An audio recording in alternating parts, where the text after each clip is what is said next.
Okay, so your skills. So my idea is that if you talk to your cooking professor, since you are well familiar with them, since you were in that major, for a year, Yes. uh, talk with them, show them your passion and how great you are as a person. Maybe they'll put you into the club more willingly, and that way you can start using the kitchen like you did before, and maybe as an idea, you could start cooking meals and selling them. Okay. That way, you wouldn't have to wait for the income 2 years from now once you Yeah. graduate. That way, you'll have income not only to provide for your family, like helping paying the bills, buying yourself or your family food, or having money to spend time with your friends. Yes. That way, you don't feel left out, and that way, you wouldn't feel so anxious about what other people think because now you have that opportunity to do so much other things.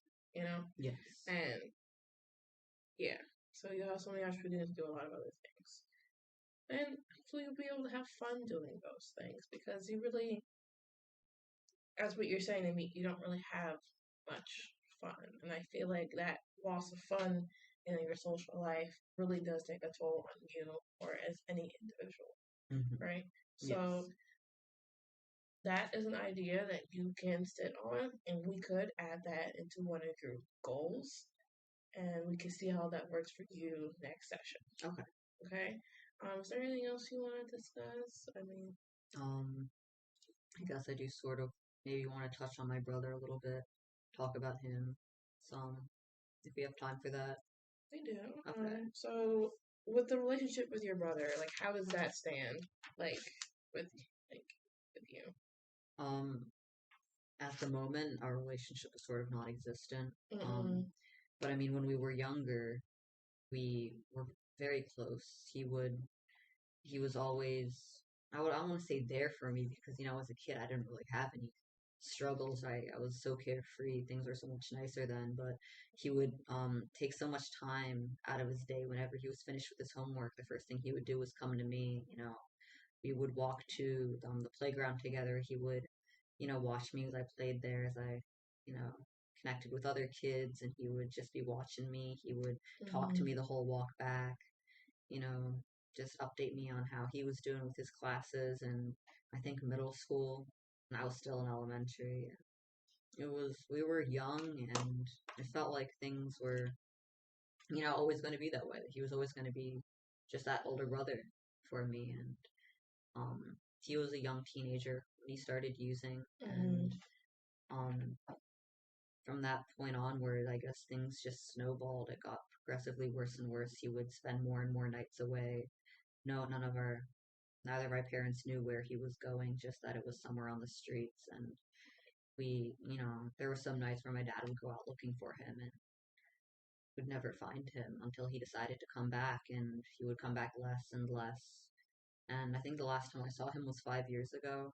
It was just for one night. He came back, and it ended with an argument with both of my parents. And that was really hard, seeing him, not recognizing him, not knowing who he had become, and just we never had that chance to catch up, to be like, how have you been? And So, would you feel like you feel hurt and betrayed by your brother's actions? yes, I guess there is that sense of betrayal, and sometimes I hate myself for feeling betrayed because it wasn't like he made the conscious choice to leave me behind. That wasn't his intention. He was dealing with so much, and that was the only way that he knew how to cope. And then after a certain point, it wasn't just a coping mechanism. It was all that he knew. And him finding drugs was a way of support, right? He got the support from the drugs he never got from the family. Okay. I was his younger brother. There's nothing I could do, I guess, and that hurt too. So your lack of support, how does that affect you? I don't know. Like sometimes I would tell myself I should have done more, but at the same time, I was so young. I was 6 years old the last time he was regularly a part of the family. Okay. All right.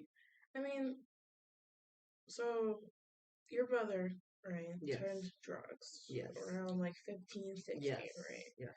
And do you think you know the reason why, besides the He lack of support in the he was family? dealing with a lot mentally. He had a lot of struggles, none that he would confide in me about, but I'm sure that he tried talking to our parents, and it just that's not their strong suit, dealing with emotions, talking it out. I'm sure some of what they said ended up hurting a lot more than it actually helped him, and he needed something. He needed some form of support, and he couldn't get it from the family, so he turned to other places. Okay, so your way of finding support is going therapy, so you'll be able to Yes. talk it out. Yes. Have you ever considered, taking drugs or anything like that for any support? I mean, yeah, well, I've definitely considered it, but I Mm-hmm. guess there's just that fear that I'm gonna lose myself the way that he did, and I don't know if that's the path that I want to go down because it's so tempting in the moment. It's like a temporary fix. I'm sure that's how it is for a lot of people. I'll Mm-hmm. use it, it'll get me through the tough times, and then I'll get better.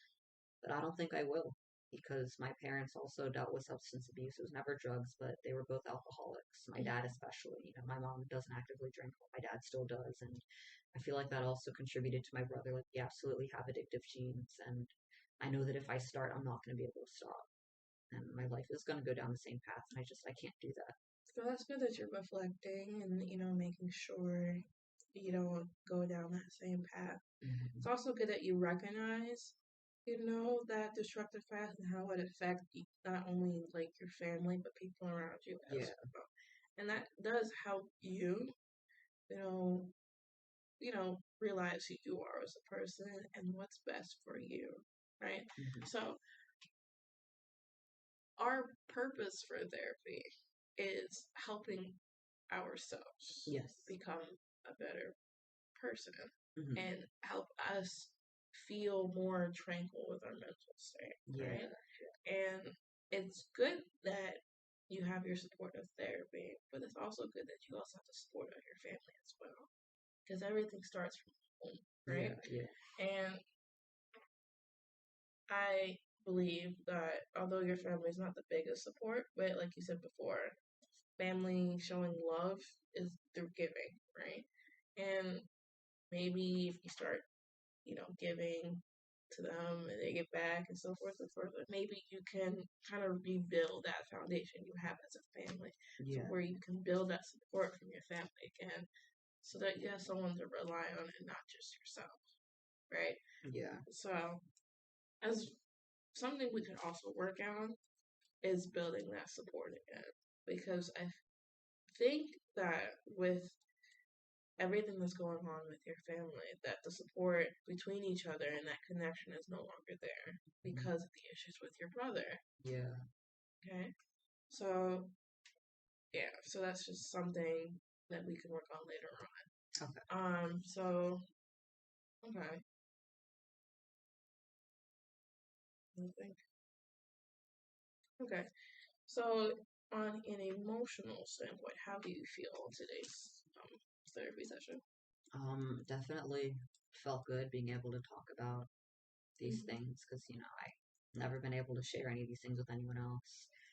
Can't really talk to my parents about that. They were there for all of it. They know, and they're Mm-hmm. not the kind of people to deal with that in words. So it was just nice getting it off my chest. That's good. That's really good. That you feel that you can be more free. Yeah. Yeah. Hopefully, you will do that with friends in the future and Hopefully. become more comfortable. Hmm. It's all about you being comfortable, is Hmm. what our main focus is on. Because there's so much that's happened to you that your view of the world has changed. And that's affecting you in many different aspects. Hmm. And right now, we need to fix those, point of views so that you'll be able to relive life again and a new insight, right? Yes. So that new insight could really, really help you become a better person. I hope so. Okay. All right. Well, we've already came up with at least 4 goals. Is there any other goals you can think of at the moment? Not off the top of my head. I'm Okay. sure they'll come up as our sessions go on, but Well, we can go back to the goals that we made today, Okay. which is expanding your circle, Mm-hmm. breaking down the walls, contributing more to your family, and joining the cooking club. So hopefully by our next session, we'll be able to discuss more on whether or not you attributed to those goals since we last spoke, which is today, and if you either join the cooking club or not. Okay. So I really would push forward on that aspect, so that we can get this, train going. All right. That sounds good. All right.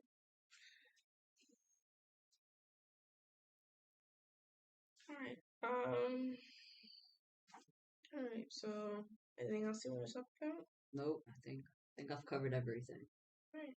Now, I will see you in our next session. All right. Same time. Same time. Okay. Same place. Sounds good. Thank you so much. No problem.